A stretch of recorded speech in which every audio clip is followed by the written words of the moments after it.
கோவில் வாசல் திறந்து வைத்தோம் வா வா. மணமகளே மருமகளே வா வா, உன் வலது காலை எடுத்து வைத்து வா வா.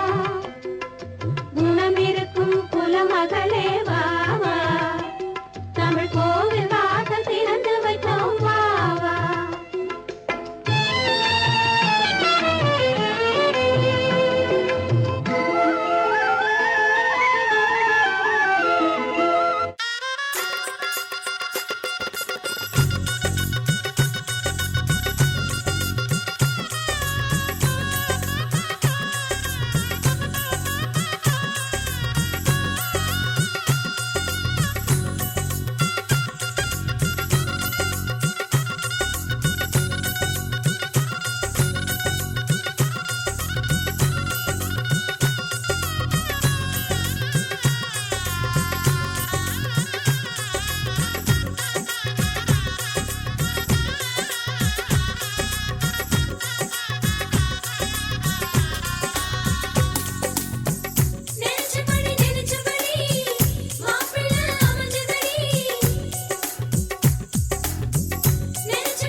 தோட்டம் என்று என்னாலுமே தொத்திக் கொள்ளும் காற்றல்லவா